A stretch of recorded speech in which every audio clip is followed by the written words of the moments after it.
Yo, what's good, motherfuckers? Welcome to Juggalo Ryda Radio. As y'all might have, guessed and noticed, especially, from the fucking flyers up on the MySpaces and shit. That's right. Tonight we had the one and only Ice-T returning to Juggalo Ryda Radio tonight.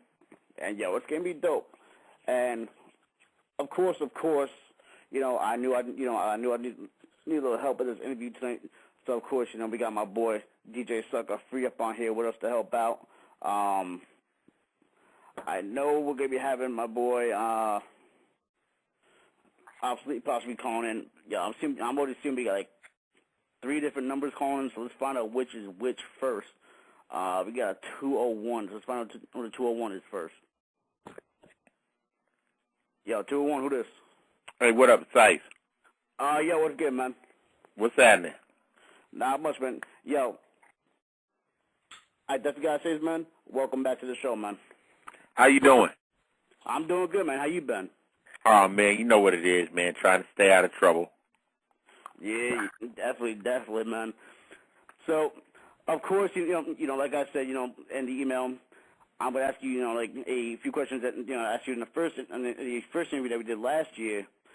For those who wasn't here to tune in for this, you know what I mean? Okay.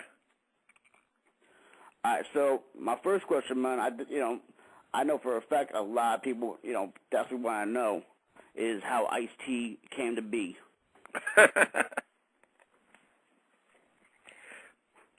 What, you want to know the story of how I got in the game? Yep. Well, basically, I was out of L.A. I'm out of Los Angeles. I was born on the East Coast. I moved to Los Angeles when my parents passed, and I started off wanting to be a DJ. And, they used to have DJ crews in L.A., Uncle Jam's Army, Egyptian Lover, people like that. And I started off wanting to just throw parties, but then hip-hop happened, and I tried my hand at rapping. I used to make rhymes before I even heard of rap music just to entertain my friends. So I started rapping and, getting around, and then the movie back in the days, Breaking, came to this club that I was rapping in called The Radio, and they put me in the movie as the rapper. I was still whack then. I didn't really know what I was doing. Nobody was really rapping incredible at the time. And I met Africa Islam, who was part of the Zulu Nation in New York City, and he helped me, step my game up. I met Grandmaster Caz, some of the OGs of the game, and, after Run DMC actually broke, I really started to take it really seriously. I was like, man, this can really be something. So I, focused my craft and tried to get my rhyme skills up. And I went to New York City. I got my first record deal through Sire Records, which was my first major record deal, which is the same label Madonna, Talking Heads were on. And, rest is history. After that, I've done like 8 albums. Hell yeah, that's what's up, man. Not counting Body Count, 8 rap albums. So exactly. Yeah. I was just about to say, because if I remember correctly, you put Body Count has had like 4 or 5 albums out. Yeah, Body Count has 4 albums. It has the original Cop Killer album, then it has the Born Dead album, then it has Violent Demise, and then the last one we put out was Murder for Hire. Yeah. Yo, I gotta say right now, man, Murder for Hire is definitely by far my favorite fucking album by Body Count. I gotta say that right now. And that's the least heard. Murder for Hire was put out, indie. It went underground and put it on iTunes. We had no videos or anything to go along with it. We just put it out, and we put it out later on in the game, like when Body Count first came out. That's when, that whole scene was really big. We had Rage Against the Machine who actually opened for us.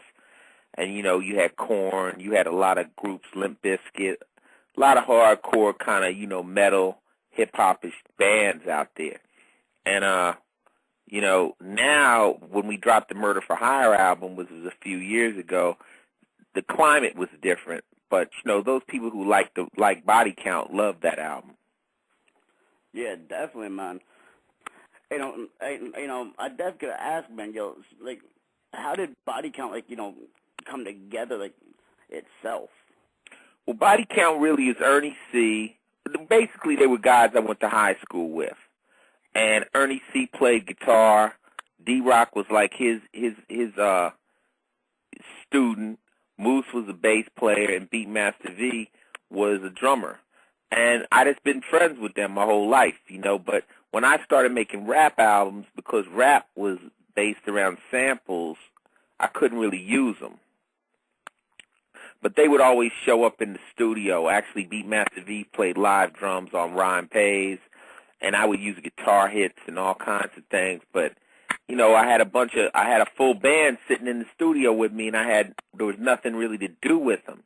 So one day I was like, why don't we just make a band and just play around L.A. just for the hell of it, you know, and have some fun? Because I've always been a rock fan. People think Ice got into it, but if you track the movement, my first album was called Rhyme Pays. The title song was War Pigs from Black Sabbath. So why would somebody who's not into rock, his title song of his first album, use something as, you know, as abstract as off the beaten path as a Black Sabbath War Pigs record? You know, so I was into it. I knew my shit. So basically, we just did it for fun. And we slowly but surely went from playing pizza joints to having 200-300 people show up, and then we were offered to be on the Lollapalooza tour by Perry Farrell, and you know, band just blew up. Hell yeah, man, that's definitely what's up. All right, I do have a question from a listener up in the room. She actually wants to know what advice would you give to any, you know, to someone, you know, trying to get into the game.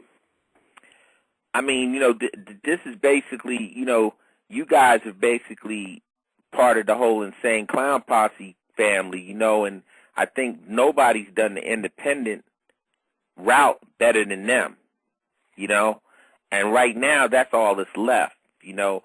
If you think you're going to get signed to a big major or something out there, good luck, because the majors are giving away nothing but internet deals. You know, they want you to go out and sell 1 million records, then come to them for whatever marketing they claim they can add. I mean, it's really crazy right now. It's a different world of music. I mean, I used to actually be able to make an album, finish it, turn it into the label, and get a check. You know, nowadays you got to give away a lot of music. You got to have your website game together. You got to have your Twitters and your MySpaces, and you got to get that fan base. And then you got to hope that they're willing to pay for your stuff because they can get most of it free. So it's much different than the game I, you know, was successful at. You know, I have artists of my own, and, you know, they want me to be like, Ice, how do we win? I said, well, I could tell you, teach you how to be a good rapper and have content, but actually selling it, you know, I'm glad I'm on television acting right now because it's hard.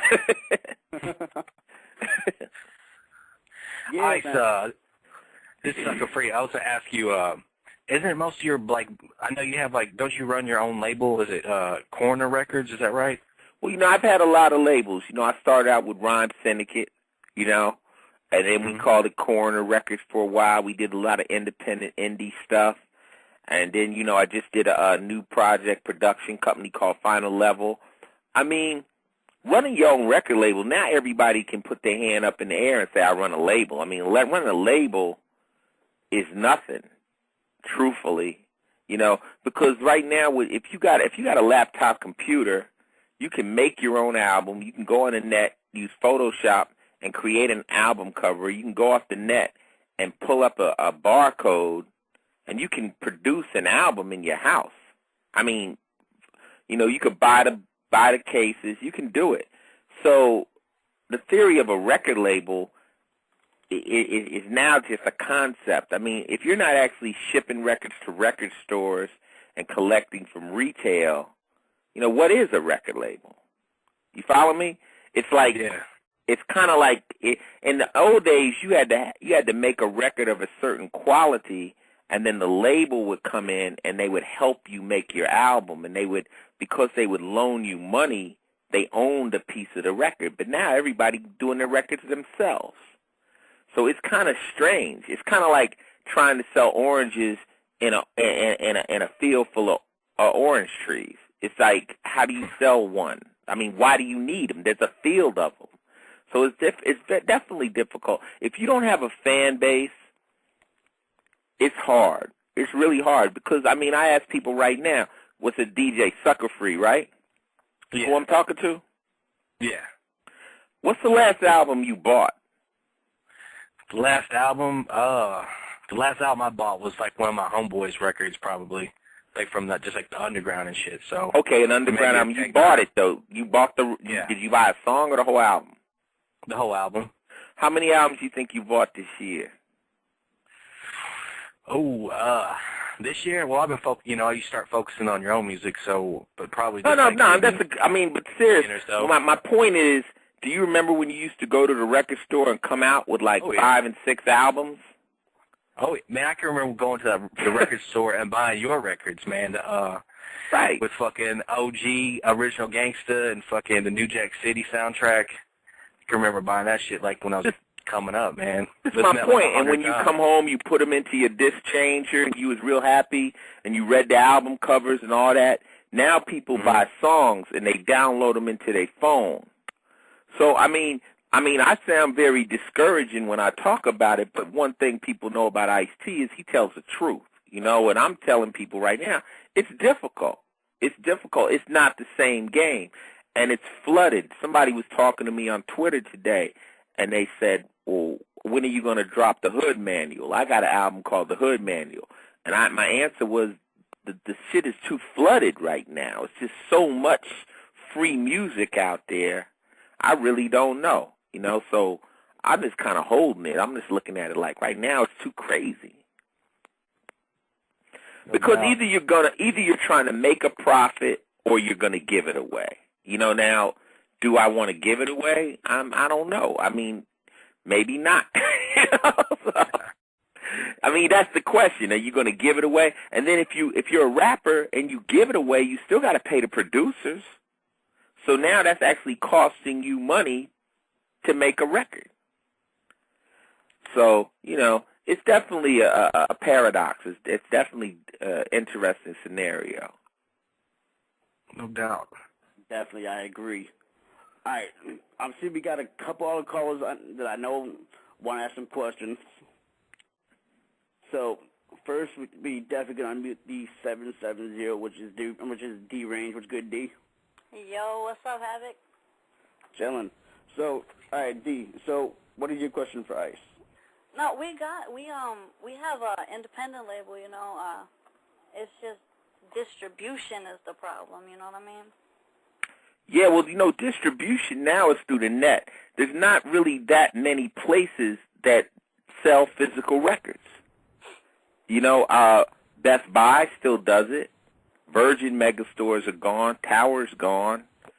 So it's almost kind of like if you have your own people that'll come to your website and buy it from you directly, it's better, because it's not really that many record stores out there. I mean, if you think about your town, where do they actually sell records? Walmart. Okay, so like it's weird. Like Walmart is, and then the thing of it is, if it's hardcore, Walmart ain't gonna carry it.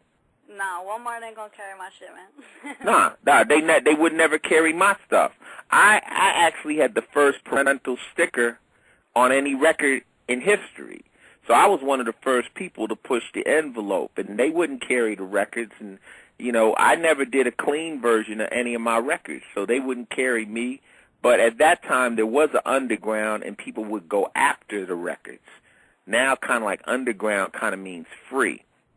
Yeah. So the problem is like, how many records do you really need to sell to where you feel you're successful or it's going to make enough? How old are you? I'm sorry? How old are you? I'm in my 20s.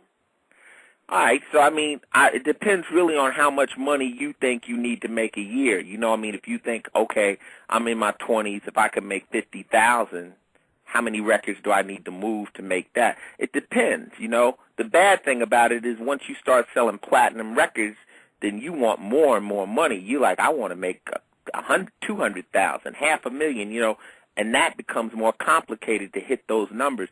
let's look at it like this. 50 Cent didn't go gold this year. Damn. Okay? And 50 Cent will spend $5 million to sell an album. Yeah. So the game is definitely shifting. I'm not saying it's over, but I'm just here to let people know that it's definitely shifting. And everybody knows. Now, like, with y'all crew over there, it's like a cult. When I went to that gathering of the Juggalos, I was like, what the this is the craziest shit I ever seen. So you've got like a group of people that cater to each other, but the question is, are they really spending the money, or are they doing it for free? That's the trip. Yeah. So you're saying, like, for right now, like, you know, the best way to do it would be through, like, PayPal and stuff on the MySpace link? That's the best way you can get your paper and get your promotion up and stuff like that. I mean, why worry about Walmart when you know you don't have Walmart material? Yeah. And people don't really go to the record stores now, you know, that much anymore. It's kind of like they're extinct. When I saw Tower Records disappear, you know, I'm from L.A. When I saw them take that off the street, I'm living in New York now. I saw Virgin Megastore close. That got to mean something. Yeah. No doubt. Definitely. Hey, you know what? Speaking of Walmart, yo, I have been again waiting to ask this question. I'm not sure if I asked this to you last year, but I've definitely been fucking waiting to fucking ask this question to you because it's it's kind of a random question, but it's kind of funny at the same time. You know, like we've gotten like different like responses to it. Mhm. All right, so if I was to get you high, give you $75, and put you in a Walmart that didn't have food, no food whatsoever, what would you buy? Now I'm high, right? Yep. Okay, and I'm in Walmart with $75? Yep. And no food. Damn, and I gotta buy shit? Yep. Is the store open? Yes. I don't know. I'd probably either go over to Sport Goods and jump over and grab a gun and then just rob motherfuckers. Yeah. Get whatever I wanted out of that place. I don't know. I don't know what I would be worth $75 out of Walmart. Shit. What? Shit, I'm hungry. You just made me hungry by saying there's no food. I probably wouldn't think about it. What are other people saying? We've had a lot of different ass fucking responses to that. Like, I don't know if you know who Chris Calico is from Strange from Tech Nine's label. Mm-hmm. I asked him that question, and honestly, I think it was probably the best answer that we probably got, and he said condoms. He would get condoms? $75 worth of condoms? Yeah. And what would he do with those in Walmart? I have no clue. I think my answer is better. I would just go jack the sporting goods area, and then I'd have a gun, and then I'd just say, fuck it. I take whatever I want from that point. There it is. That definitely works. Yeah, I don't know what else. I mean, maybe go over to the fucking bed area and get some sleep, lay on a mattress. I mean, there's nothing worth shit in Walmart, really. $75. Fuck it. I don't know what the fuck. Yeah, get condoms and a futon and jack off, I guess. What the fuck? Stupid. That's a bad question. You gotta come better than that. That's a Walmart question. I do know Walmart sells guns, though. That's a crazy thing. They won't carry our records, but they sell guns and ammunition. Yeah, man, yo. Like, they sell guns, ammunition, knives, fucking axes. They got beer. They got beer? Does that count as food? Yeah. No, that's not food. I wouldn't think. For some people. Hey, Ice, what was, like, of all the movies and shows that you worked on or whatever, like, what was your favorite show or movie that you worked on that you thought was like the freshest shit? Surviving the Game was cool. Those people seeing where they hunted me, that was pretty wild. You know, that was like my first movie where I was the main star. And they had me running around with Wenatchee, Washington, chasing me. And I got to work with Gary Busey and Rutger Hauer and Charles Dutton. I mean, these were real cool people. F. Murray Abraham, and you know, that was a good look for me. I had a lot of fun. It was hard work because they really were chasing me out there, and I had to run through the woods. But it was cool. I mean, I actually really, honestly, I like the show I'm on now. Honestly, Law and Order. I mean, people trip. Oh, I should play the cop, but you know, whatever. The thing of it is, you play the cop, you get to come back and do more shows. You play the bad guy, you only get one check. You know. So, you know, so I mean, some of the stuff we deal with on that show is so bizarre and so strange. It could be like on the Sci-Fi Channel. I mean, people cutting dicks off and doing weird shit. You know, and we chase serial killers and kind of crazy people. So I kind of like it. I think my show is kind of like the most hard show on television. You know, as far as murders and rapes and crazy shit. So I dig the show I'm on. Hell yeah. Hey, that actually brings me to my next question for you, man. What can we expect, you know, from the role of Finn in the newer episodes of Law and Order? Well, you know, when I got on the show, you know, I started working with Dick Wolf, the producer, playing a bad guy on New York Undercover. I don't know if people go back, but I played this dude who sold methacatherine, a guy named Danny Up. And I did that, and they liked it. I did 3 episodes. From there, I did a Law and Order episode where I played a pimp and I got killed. Then I played another gangster on Swift Justice. And then I did my own show called Players, where we were convicts, you know, working for the feds, you know, for our parole.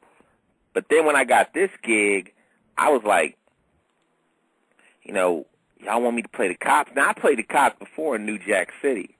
But I rolled with it, and Dick Wolf kind of told me, he said, Ice, we know you're not too fond of the cops, right? I'm like, nah, honestly.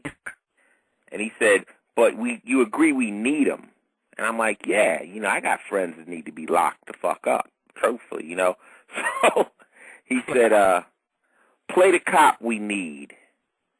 So I think Finn, the cool thing about Finn is he's chasing rapists. He's chasing child molesters.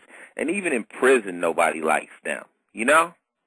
Yeah. So I'm not out busting nobody for a joint. I'm busting cats that need to fucking go to jail because they raping kids and shit.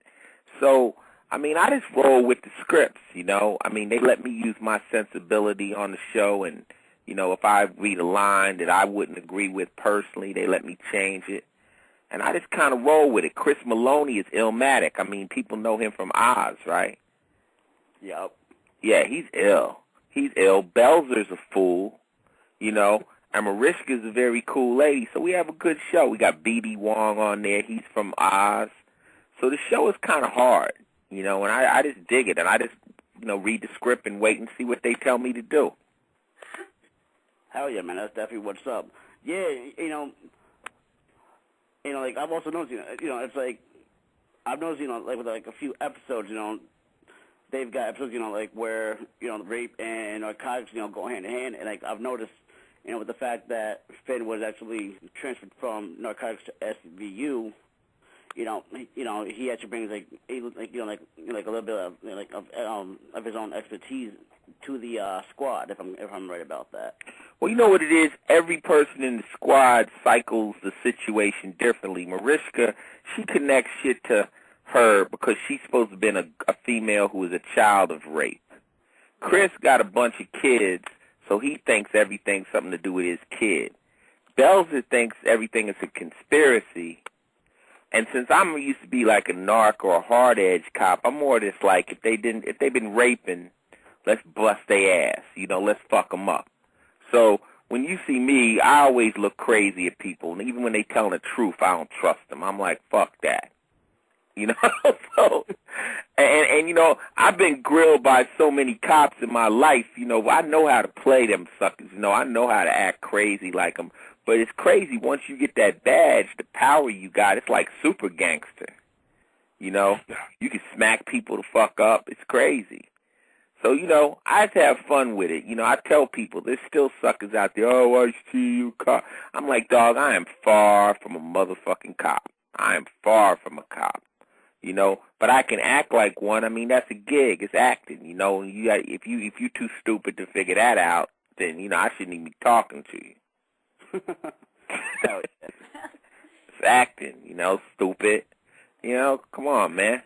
You know, and the thing of it is that you know I come from a bad background. I mean, I was hustling. I was doing a lot of things, and when you get an opportunity like this to be, you know, in movies and in films and shit like that. All the shit you singing about, all the shit you bitching about, all the problems you got, and you have an opportunity to help your friends and help your family, you know, and you don't take advantage of it, then what the fuck are you bitching about?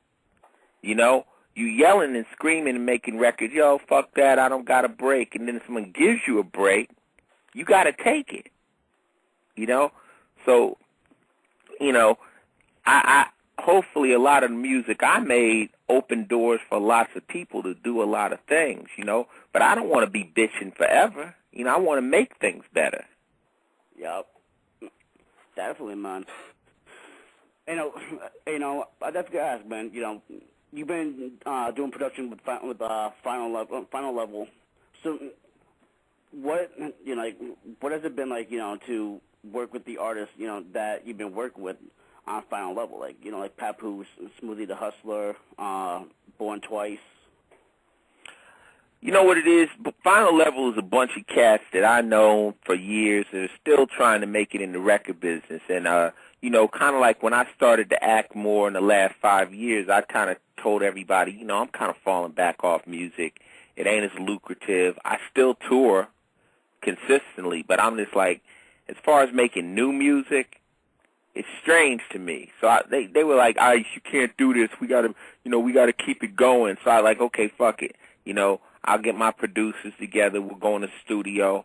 We'll make some records, you know. And we put the Final Level, anybody wants the Final Level anti-mixtape, we named it The Act of War.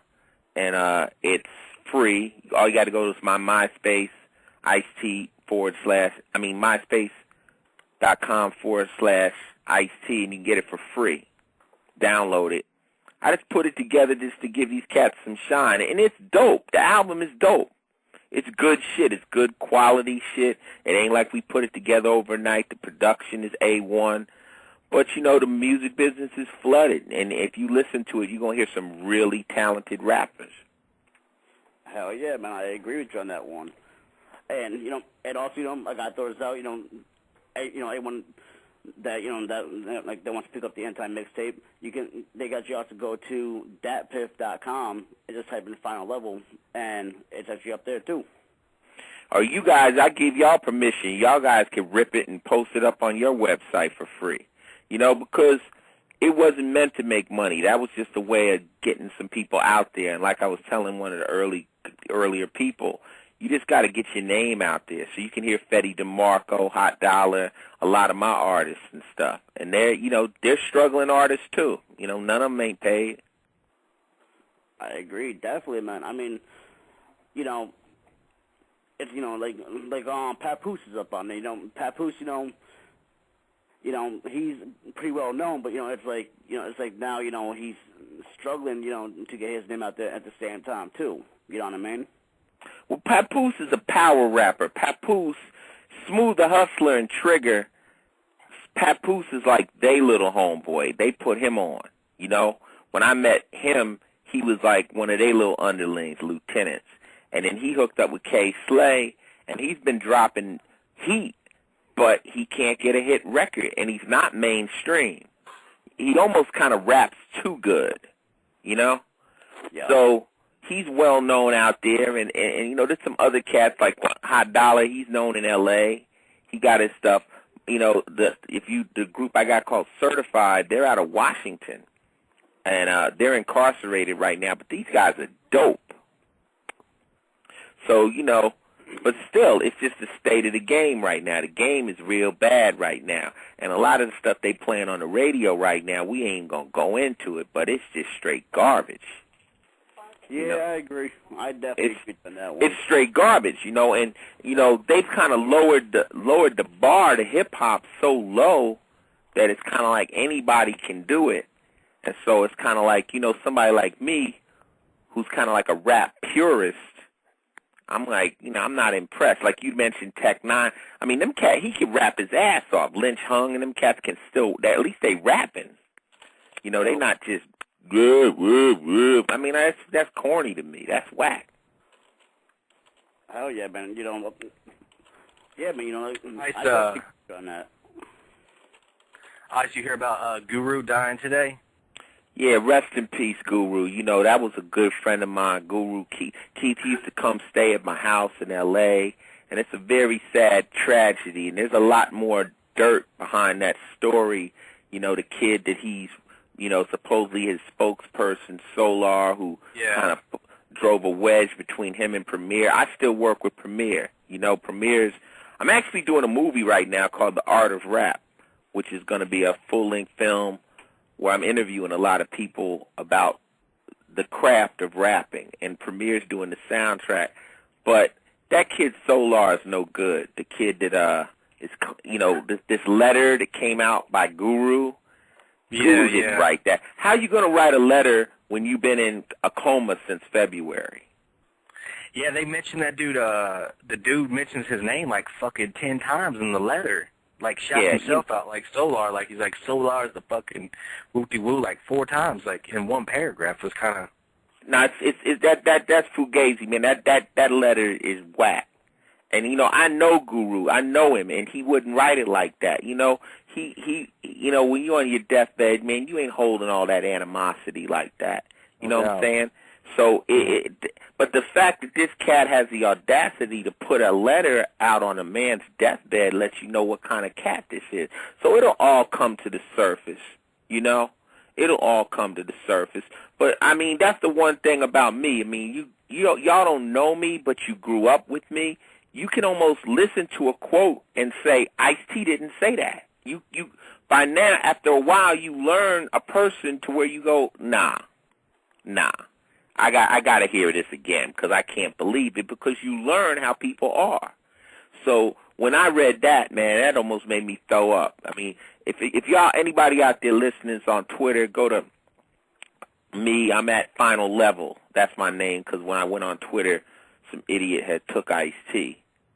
So I'm at Final Level, and I got a post up there right now with Bumpy Knuckles, who's Freddie Fox, saying, what I just said. It's a lot of it. Nobody wants to be so negative on my man the day he died, but this shit is gonna come out in the wash. Yep, definitely. All right, I'm seeing we got like a shitload more callers calling in now, so let's definitely see. What questions they got real quick. Okay. We got the 843. If I'm correct, this is What the Fuck Chuck. What's good, homie? What up? Much love, Havoc. Much love, man. Yo, do you have any questions here for Ice-T here? Yeah, I was just wanting to ask Tracy if he believed in salvation through Jesus Christ. Why you calling me by my real name? You know me? Yeah, what's up with that, homie? Come on now. Who is this? This is What the Fuck Chuck. Whoop, whoop. Okay, what the fuck, Chuck? Anyway, no.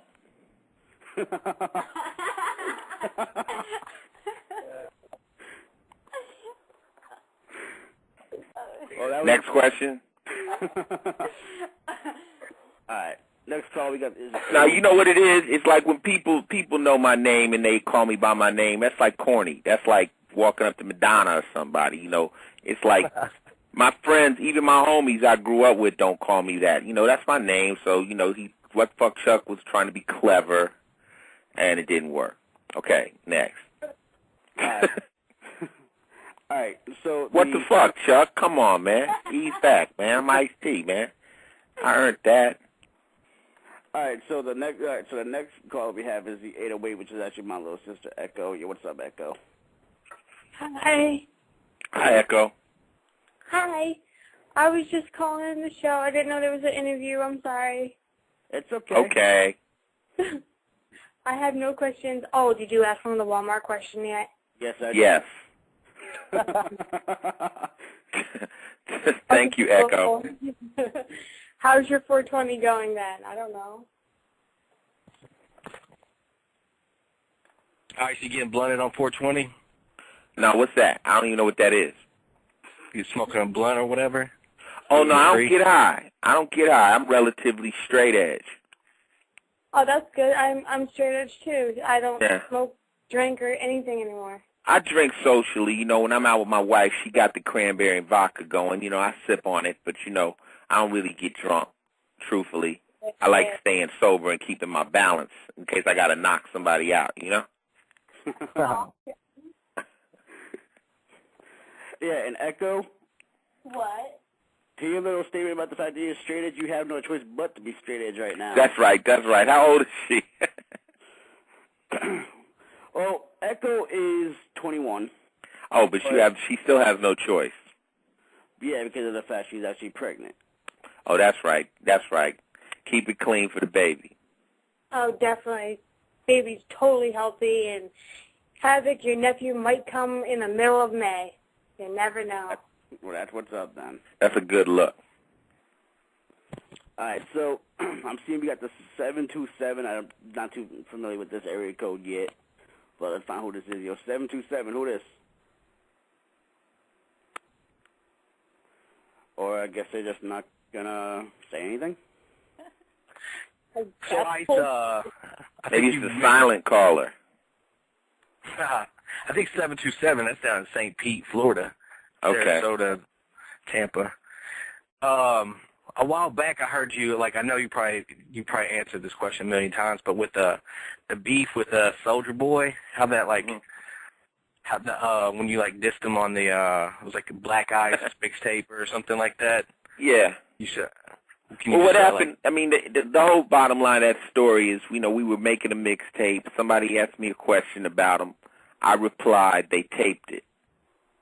And then when they went to promote the Black Ice album, they used that to promote it. They put my tape, my voice out there, like, you know, like it was something I wanted to be said to the world when I was really just saying it in the room. You feel me? Yeah. And then it just spiraled. You know, he came out, he dissed me, called me old man, whatever, whoop-de-whoop.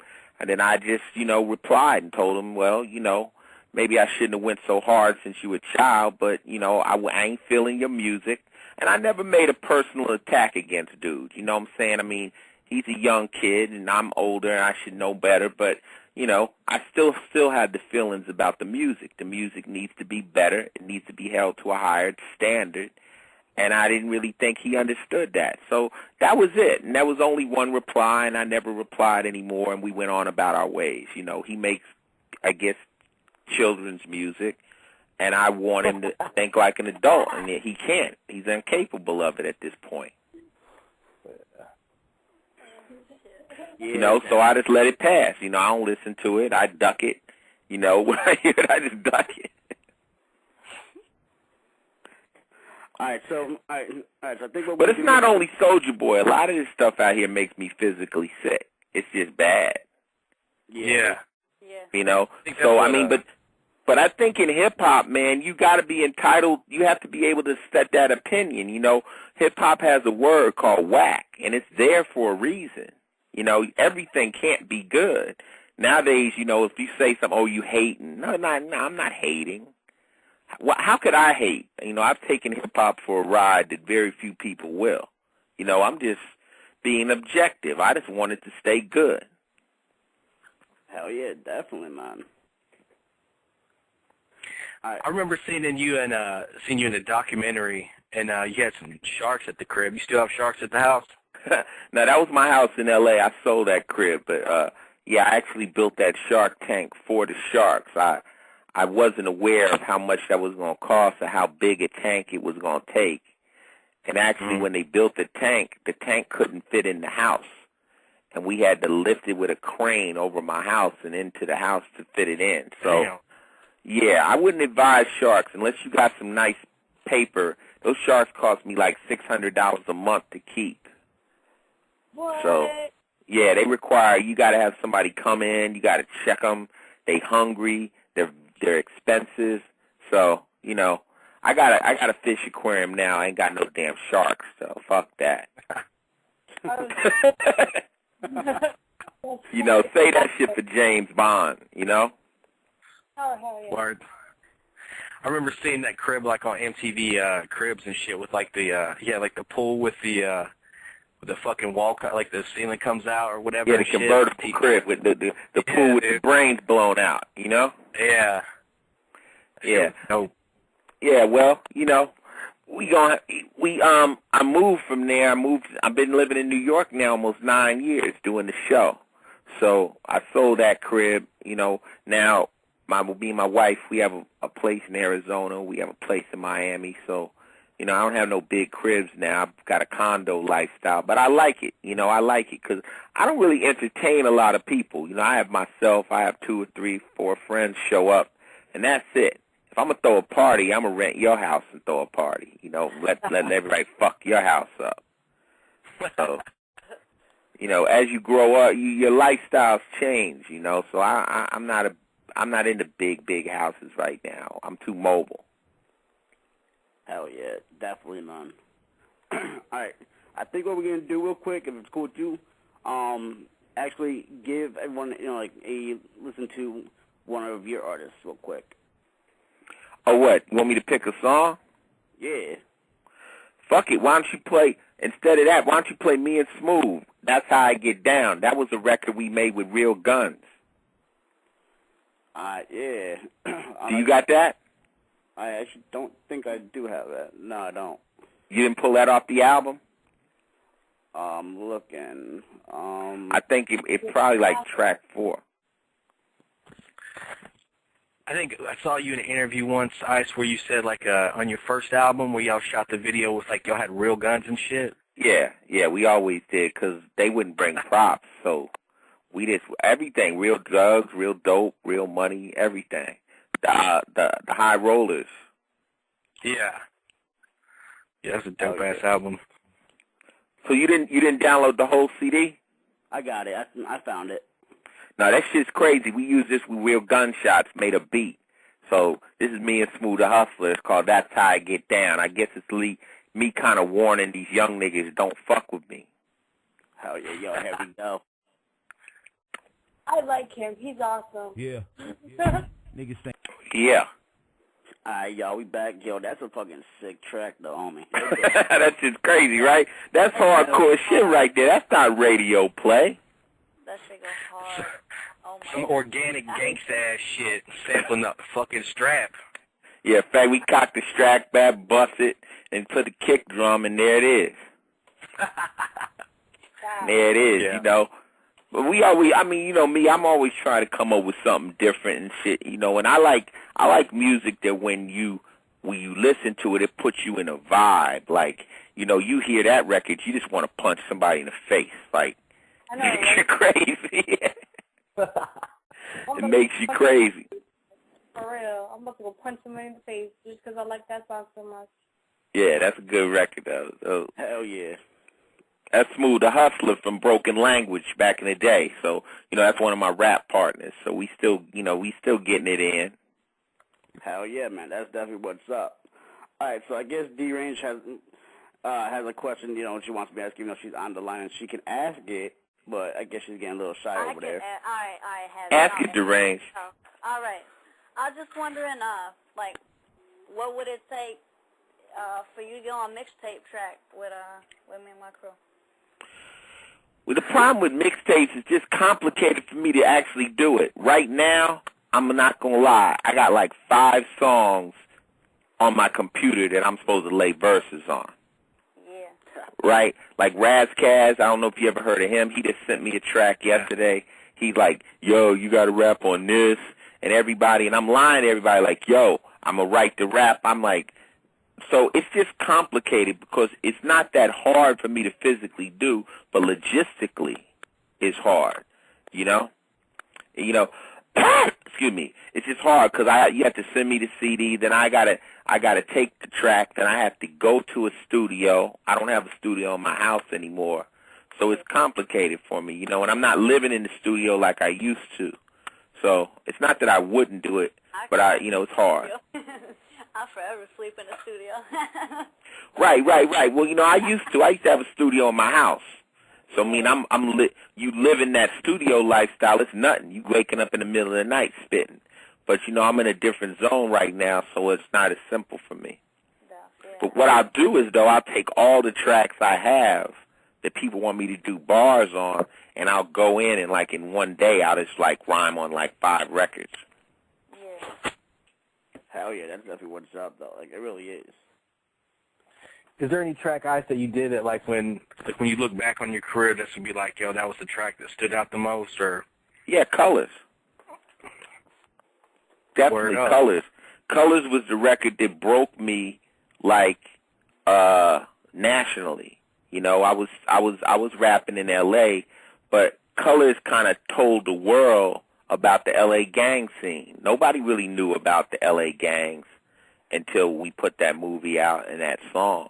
And then all of a sudden the world knew what a Crip and a Blood was, and it revolutionized the whole game. What about, because it's one of my favorite tracks you ever did was New Jack Hustler. That fucking track set it off in the movie and all that. Working on how that track come about. And well, I was on the movie, and of course I was playing the cop, Mm-hmm. But the reason they cast me as the cop is because in the movie I had to go undercover, and I had to play the drug dealer. So they needed somebody who would be able to convincingly trick Nino into believing him. You follow me? So they were more kind of looking for somebody that had more street swag than actual cop swag, because they knew that most of the movie I played undercover. Now, after doing all that acting, I was like, damn, I want to make a record, but I don't want to make the record from my perspective. I want to make it from Nino's perspective. So New Jack Hustler was co-titled Nino's theme, and I just wrote it from his perspective, as a hustler. And I played it to the producer. He was like, yo, that's kind of hard. Kind of hot. Yeah. I was like, yo, what's up with it? So he let it go, and we put it on the soundtrack. Soundtrack went platinum, and it was the first song on the soundtrack. So that's another one, under the belt. Hell yeah. Hell yeah. That shit was so dope, man. That shit's Well, when I do my shows, when you're doing your shows, you got your records spread out. But when I do my finale, I'm getting ready to come to the end of my show, I do a medley of Original Gangster, New Jack Hustler, right into Colors. So those will be my final 3, bang, bang, bang on the way out.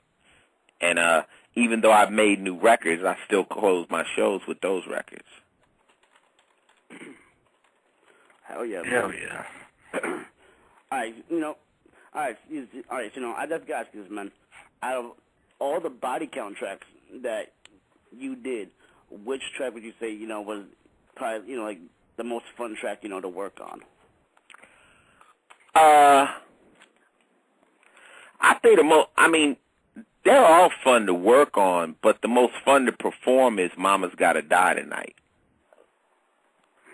Hell yeah, all I gotta say is, that's the perfect track just to play, even if you just fucking just standing outside, standing outside the mall and shit. You know what I mean? Yeah, and it's kind of. I made that record after touring with Henry Rollins, and Henry Rollins would always get into a groove. When he would play, he'd get into a groove and he would talk to the audience. Yeah.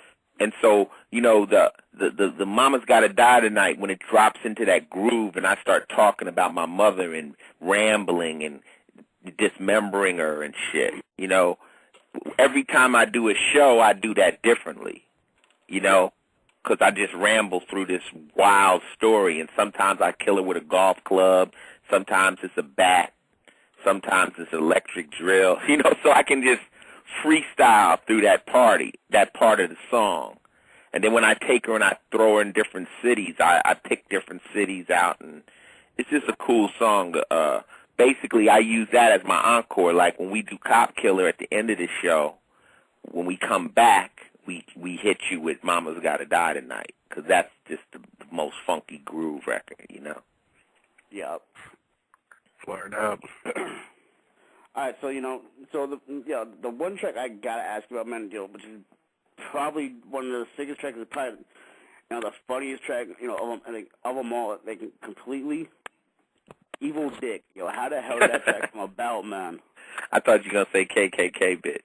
Evil Dick. I think the whole body count thing is kind of like it's ill, but it's all mixed with humor. And I think that if you don't get the humor, then you're missing the whole thing. You know? Yeah. It's not as serious as people think. I mean, I hit serious topics, but when you got songs like Voodoo about a voodoo doll that this bitch is stabbing and she hit me in the eye, and I'm like, it's in my eye, bitch. You know, it's like, it's supposed to be not, like, a lot of metal is intentionally scary. Like, okay, I'm the devil and I'm going to come get you. My shit is kind of like, let's have fun with this shit. You know? So I think when we did Evil Dick, it was kind of like me saying that no matter what a man thinks, your dick is thinking. So, you know, even though I want to be with my girl, my dick is waking up talking to me, you know? And I think every guy has had a conversation with his dick before. Like, dog, what the fuck are you doing? You know? So I think that's the whole thing. I mean, I gave Evil Dick its own personality, and Evil Dick is singing "Don't sleep alone, don't sleep alone," and you know he's waking me up. You know, meaning like you know you wake up in the middle of the night with a hard on. He's waking up. Like, what the fuck are you doing? So it was a play on that, and it's a good show. It's a good crowd pleaser. People love that record. Hell yeah, man, definitely. But, you know, it's just a funny record, stupid. I mean, you know, the thing of it is, even with the Body Count album, people took this shit seriously. It's like, okay, I got a record called KKK Bitch, which is about me, you know, fucking KKK girls under the nose of the Grand Wizard. I mean, I got a record called Voodoo, like, you know, like, what the fuck? You know, the name of the first scene where I shoot the cop is called Smoked Pork. Yo, it's like, you know, come on, be serious. This shit is rock and roll, man. We just having fun, man. Ain't nobody shooting nobody. Hell You yeah. prefer to record the rock shit, or do you like consider yourself like a hip hop, a rap, you know, like gangster rapper or whatever? Like, what do you think of you perceive yourself as? Like, well, you know, look at yourself. I'm a rapper, you know, an MC. You know, that's why I started. I made a valid attempt at doing rock. When I do Body Count, I try not to rap. You know, I try to sing the lyrics to the best of my ability because I didn't want to be considered a rap rock band. You know, we went out with Slayer. We went out with, you know, lots, you know, Napalm Death. We play with the hardcore rock bands. So I didn't want to be considered a rap rock band because I have a rap career. You follow me? Whereas Limp Bizkit, they rapping and rocking because they're doing it both at the same time. I don't have to rap during my rock show. I have a rap album. So I made an intentional, you know, the vocal delivery on Body Count isn't rap. You know? The beats aren't even rap. It's more like speed metal. Hell yeah, that's it. What's up? And yo, all I gotta say is, Ghetto G up in the room, dude. That's the most fucked up comment you've ever made, homie. Because G's a hater, and we all know it. I told you all from the beginning, G is a hater. No, it's not that. G just fucking straight up blurted out. If his dick starts talking, he's gonna be fucking worried and shit. Well, don't worry about if your dick starts talking. Worry if your dick starts burning. You need a penicillin shot. Have you ever seen the video on where the dick is talking on YouTube? They got the dick mouth. It's like talking. Coco showed me that shit. It's crazy. It's like a little. They take the dick head and it talks. I'm like, that shit's freaky. Every guy has squeezed the head of their dick and made it look like it could talk. So don't front. Too much information, right? Yeah. Oh my god. It's all good. All right. So I'm seeing we got the 727 code back in again. So let's find out if they're actually gonna talk. I don't know. Are they going to talk? I don't know. Yeah, what's good, Nug? Not a whole lot. Just got back from smoking myself a good old spliff. Hell yeah. All right, so Nug, do you have any questions for Ice here? At the moment, the only thing I could think of would be, is there anything new coming up movie-wise? Nah, Nug. Right now, I mean, the TV show's taking up all my time. I'm doing a documentary I just talked about called The Art of Rap, where I'm interviewing everybody I know in hip-hop. It's a serious film talking about, how rappers actually do it, how they come up with the lyrical composition, something that try to let cats know that this is serious business to those of us that see it like that. So I'm interviewing everybody I can, and DJ Premier is doing a soundtrack to it. Who knows? It might end up being an album and a tour. So it's called The Art of Rap. So stay tuned for that. That's going to be my first film I've ever directed. Hell yeah! Definitely be following that. Mhm. It's real talk though. It's not bullshit. I'm only interviewing real cats. I'm not interviewing just. You got to really be able to rap to be in this movie. And I talked to Big Daddy Kane, Chuck D, Immortal Technique, Diabolic, Tretch. I got everybody from the East Coast, the West Coast, Ice Cube, Scarface, all kinds of people. Brother Lynch Hung was one of a friend of mine. There are different styles and different, but I want to know how they go about writing their rhymes, what mindset they're in, and how they do it. And I'm looking at the pads, and it's very interesting. It's deep. Hell yeah! I remember you were in the movie Rhyme and Reason back in the day. That shit was dope as fuck. Yeah. And the guy that did Rhyme and Reason actually is the guy that put me in the movie 3,000 Miles to Graceland. If you saw that, I got to play this guy named Hamilton. And the way I got in that movie was the guy who shot Rhyme and Reason made me a promise that if I allowed him to hang out with me, if he ever made it, he'd put me in a movie, and he kept his word. Word up. Hell yeah, dude. All right, so D-Range has a question, and this is actually one of the questions I know I asked you during the last interview last year. Who were your influences growing up to get started? Well, I mean, when I grew up, I was listening to lots of George Clinton, lots of James Brown. That type of music, had me open.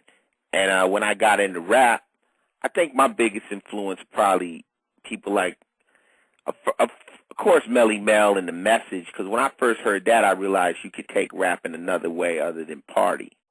You could tell a story. And then, people like Slick Rick, because he was a great storyteller. I'm kind of known as a storyteller. And then people like Public Enemy, Big Daddy Kane, and, of course, Rakim. Yeah. On the West Coast, NWA started 3 years after me, but I was influenced when they took off and took it so hard. I really respected Cube and them and how they made the moves. And, I just been fortunate to be around a lot of the greats when they were first starting out, Ghetto Boys and, touring with them. So I'm influenced by everybody. Everybody I know is good. I try to take something from them and add it to me. Hell yeah. Is there any artists that you haven't worked with or that you want to work with that you, or like new artists or just any artist that you want to do a track with? Or Now, I don't know, not rappers, you know what I'm saying? I mean, I love to fuck with Prince. Oh, really? Yeah, I mean, I think, you know, in this game, there's only a few, like, real musical geniuses. You know, Michael Jackson, rest in peace, but I think Prince is another bad motherfucker. You know, after I seen him do that Super Bowl shit a few years ago, he just fucked me up. I was like, this little motherfucker's bad news. And I respect his independent hustle. I respect the fact he plays every instrument on his records, you know.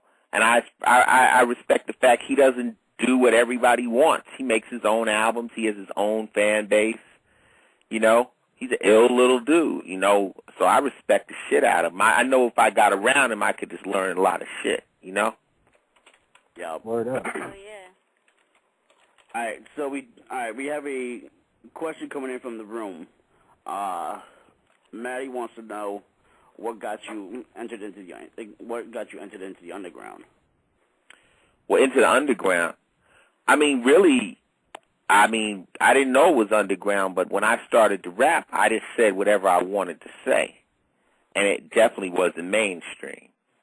So I kind of like, I might have been one of the people that dig the first holes into the underground. You know, there wasn't an underground. I probably found myself tunneling under and didn't know, you know?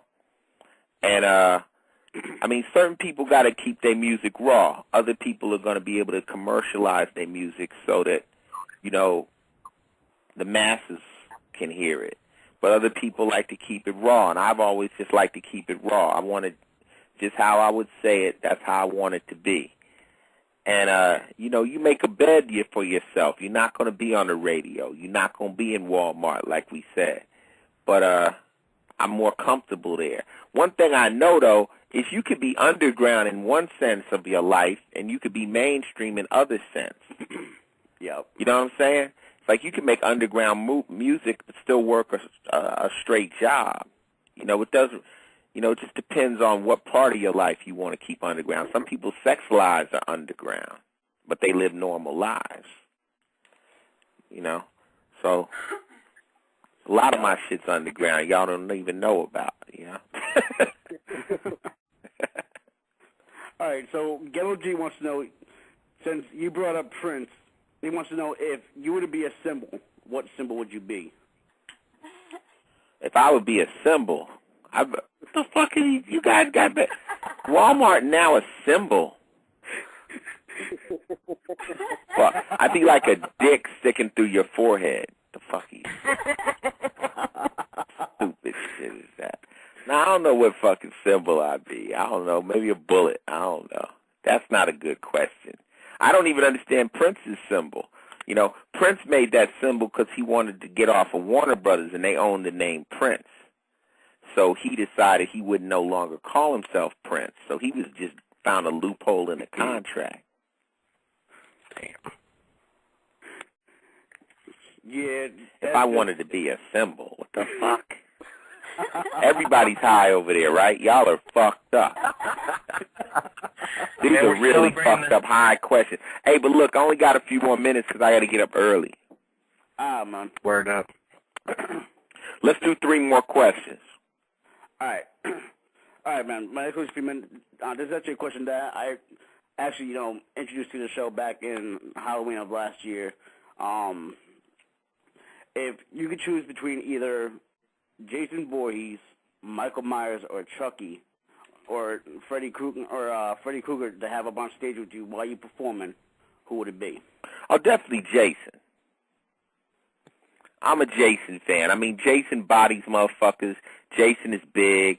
Fuck Freddy. I ain't into Freddy. You got to go to sleep. Jason will bust your ass in the afternoon. He doesn't have to come out at night. Michael Myers doesn't even talk. I don't think he even knows where the fuck he is. You know, I'll punt fucking Chucky. You know, so I would Jason as security. Come on, man. Fuck that. Jason's illmatic. I've always been a big Jason fan. Hell yeah. I just like how he's really brutal. Like at the last minute when he stabs you, he turns the knife and he throws you into a brick wall. He don't just it's not basic murder. He's ill. Yeah, he is, definitely. My favorite murder is when he took them chicks in a sleeping bag and slammed them into the tree. Oh, shit. Remember that one? Fire? Yep. So he just took them and picked them up and swung them like a bag of potatoes. Yeah. That shit was ill. Like, who the Jason's ill? Yeah, it was. Two more. Sucker, you got any other questions? Man, I'm just, I think I asked. Anybody on the phone?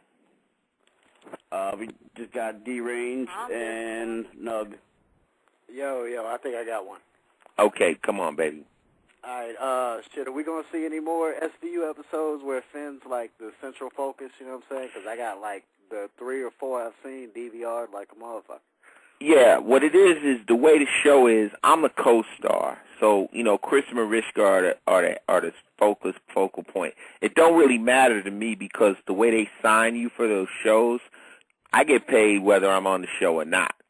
So I'm signed for the season. So if I say, I get the same check as when they focus on me. But every once in a while they throw me the ball and let me have a show, and that gives them days off. You dig? So they're gonna have. They get me into another show now and then. You know, I did the shows with Ludacris. You know, they twist me. The other night, yeah. Yeah. So I don't mind it. You know, I just step up and I just try to put my best, you know, acting on, and you know, everything you do in life is a step in another direction. So, you know, I'm acting on Law and Order, but who knows? Somebody might see me on Law and Order and go, "Yo, we need him to be in that next movie." You know, whoop-de-whoop. You know, we like his acting. So you're always auditioning everything you do. You feel me? Yeah. So just like you DVRing, you know, maybe Steven Spielberg's DVRing that shit. You know, put me in some Avatar shit so I can bust somebody's ass, you know? So you always got to look at it like that. You never know who might see you and say, hey, he'd be good for this, you know? Because this won't last forever. There's something else coming, you know. Last question, baby. All right. All right, man. I got a question. Okay. I want to have it. I was going to ask, is your son going to get into rapping, Ice? Yeah, that's a good question. Lil Ice has just turned 18. And, you know, I want him to go to school. I want him to, you know, he's about to graduate out of high school and stuff. I think he fucked his GPA up to be able to get into any big university. He seems to want to, you know, like he likes cars. He might want to go into the automotive field. I don't really know. I'm just trying to, you know, get him out of high school without fucking up. Because he's, you know, it's interesting being my son. You know, he got a lot of shit. You got kids fucking with him acting like, oh, you should have this, you should have that. But I don't really give my son a lot. He has to earn things, you know. I mean, nobody gave me shit free. But right now, he's tampering in music. He's kind of like, you know, lack of a better word, he wants to be kind of like Puffy. He's like in the middle. He's not a rapper, but he got connections to people that got studios. He's got access to all these rappers. So he's like the guy in the middle, like trying to make the records happen. So he's kind of like a producer. And he's put together some pretty interesting projects, you know. But I don't want him just to put all his eggs in that basket because we just earlier talked about how hard it is to make money. So I want him to, you know, get some kind of job where he can actually make paper while he's chasing his dream, you know. But he's on there. He's on. If you're on Twitter, he's on there too. He's at Ice_Marrow, MARROW. So you can, you know, go by there and tell him what's up, you know. Hell yeah. And he respects music, man. He respects music. You know, I had a fight with him when he was like 14 about the bullshit he was listening to. And he worked with me when I was doing this movie, and he got a chance to see some of the OGs talk. So I think he knows the difference between what's good music and what's garbage. So, you know, he'd probably be a good producer. Oh, yeah. Yeah, I saw him in the I'm So Fly video you did on YouTube, actually. Yeah, I mean, my son's a good kid. When he was 15, a nigga asked for golf clubs, man. At 15, I was buying bullets, you know? So he ain't gang banging. He don't want to do that, you know? he's skateboarding and doing what the kids do now. He ain't no sucker. He ain't like a kid out there trying to play tough. I'm proud of my son, but I'm worried too because between 18 and 23, this is the most dangerous part for a boy, Yep. When he got to try to make his bones, and, it's dangerous out there in L.A. He's in L.A., I'm in New York, so, I worry about him. Word up, man. Well, Iceman, I know you gotta get up early in the morning, man. And I definitely want to say thank you, man, for doing this interview with us for a second time, man. Definitely, and you're always welcome back up on the show anytime. Hey, I just want to say respect to you guys, respect to the whole movement over there. I always got mad respect. I've been out. I recorded with Insane Clown Posse. I had Anybody Killers out on the road with me, so I know all them cats. And, it's nothing but respect on my end. For everybody out there that's following us, me and my wife, you got to go to cocosworld.com. That's Coco's website. She's on Twitter at Coco's World. And then I'm at Final Level, and then I'm on MySpace /Ice-T. And if you do those, if you're on the net, you could track us daily, man, and say what's up to us. If you heard me tonight, come say what's up to me on the website, because that's how people communicate nowadays. So I'm on there daily. Hell yeah. Word up. Thanks for Ice, man. We definitely really appreciate it, man. That's the shit. Just for showing love. Yeah, well, you good guys. That's what it is, man. You give respect, you get respect. Havoc always very respectful. And, I made a deal. One thing about me, if I say it, I'm going to do it. So I said it, and I did it. Hell yeah, dude. Definitely, man. Word up. All right, you guys take care. Peace. All right. Hey, stay up, Ice. All right, out. Peace, man.